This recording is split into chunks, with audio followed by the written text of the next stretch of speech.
गुरुजी, ये telepathic connection जो है इसकी रियलिटी क्या है? कनेक्शन और डिसकनेक्शन इसको किया जा सकता है क्या? हाँ, बिल्कुल किया जा सकता है। टेलीपैथी आपके मन की अवस्था है।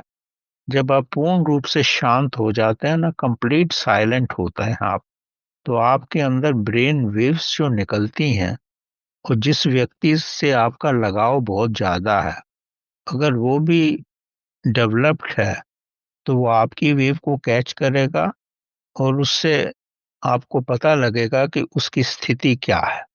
अगर वो डेवलप्ड नहीं भी है, अगर आपका उससे बहुत ज्यादा लगाव है, लगाव सिर्फ बाहर का नहीं, मन का, तो आपकी जो मानसिक वेव्स हैं वहां तक पहुंचेंगी, और आपको उसकी स्थिति का पूर्ण रूप से आभास होगा।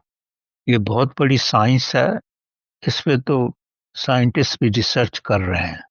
टेलीपैथी तो ऐसी साइंस है कि इवन मरने के बाद भी आत्माएं जो हैं, जिनसे उनको लगाव रहता है, उनको कांटेक्ट करती हैं। ये नॉन लोकल कम्युनिकेशन रहता है, इसमें कोई वायर्स नहीं रहती। जैसे अपना इंटरनेट वाईफाई है ना, इज समथिंग लाइक दैट। मतलब युद्ध में भी इसका इस्तेमाल होता है। इवन सेकेंड वर्ल्ड वॉर में स्टालिन ने ऐसे व्यक्ति रखे हुए थे कि जब सभी कम्युनिकेशन फेल हो जाए, तो टेलीपैथिक कम्युनिकेशन से इस्टेब्लिश किया जा सकता है कि उनकी क्या स्थिति है और दुश्मन किस जगह पे है। तो ये तो बहुत बड़ा विज्ञान है। कुछ लोगों को तो ये नेचुरल हो जाता है, और कुछ को डेवलप्ड करना पड़ता है। पर ये साइंस है। इसमें बहुत ज़्यादा मेंटल पावर लगती है। आपको टोटल साइलेंट होना पड़ता है, विचार रहित। और जब आप आध्यात्मिक पद्धति में भी हैं, अगर आप विचार रहित होते हैं, तो ही आपकी चेतना जो है ब्रह्मांड में जा सकती है। टेलीपैथी उसी का ही एक सूक्ष्म रूप है। आजकल यूट्यूब पे एक सीरियल आ रहा है आपका, आपने शायद देखा होगा, टेलीपैथी टेप्स।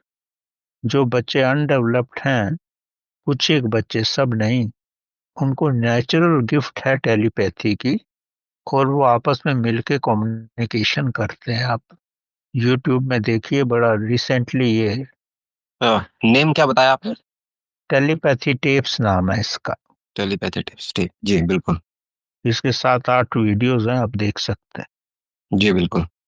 डिस्कनेक्शन पॉसिबल है क्या इसमें? मैं खासकर, एक मेरा दोस्त है, मेरे साथ ही काम करते, तो मैंने ऑब्जर्व किया है कि जैसे ही वो याद करते हैं ना, तो मुझे ऐसा तुरंत फीलिंग आता है, तो मैं उनको फोन लगाता हूँ, और पता चलता है कि यार मैं लगा रहा था फोन आपको, और जो है ना, कुछ संकोच बस मैंने लगाया नहीं, बट आपका कॉल ही आ गया इसमें।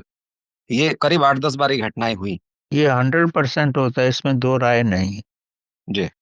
किसी की डेथ हो जाए और आपको उसके साथ बहुत ज्यादा कम्युनिकेशन है, तो उसी रात आपको मालूम पड़ेगा कि something is happened with him. मगर अगर आप जागरूक हैं तो, अलर्ट हैं तो, वो आपको कम्युनिकेट करेगा। तो गुरुजी, ये मन की अवस्था से चलता है या इलेक्ट्रोमैग्नेटिक वेव से? ये तो मन की, जब पूर्ण रूप से आप साइलेंट होते हो ना, विचार नहीं होते, तभी ये चलता है। चेतना जो है वो आध्यात्मिक अवस्था है। जी। चेतना प्रभु की शक्ति है। ये मानसिक सब प्रक्रियाएं हैं। अगर आप भगवान की तरफ जा रहे हो, तो इन सब चीजों पे ज्यादा ध्यान मत दो।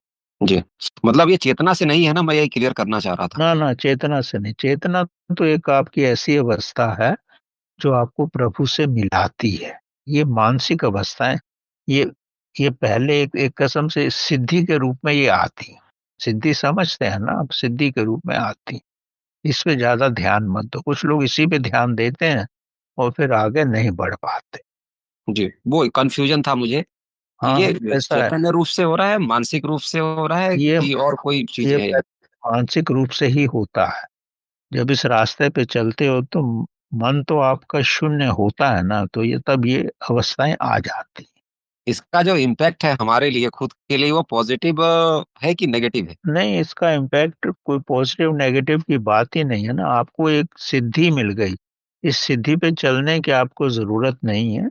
ये जी जी। रास्ते के पड़ाव हैं। आप पहाड़ पे चल रहे हो तो रास्ते में एक जगह आई जहाँ आप रेस्ट करना चाहोगे, रास्ते के पड़ाव हैं ये। अगर आपको ऊपरी अवस्था में जाना है तो यहाँ से गुजर जाओ, ठीक है। अगर इस यहीं पर आप पड़ाव अपना बढ़ा लोगे तो फिर भगवान तक नहीं जा पाओ।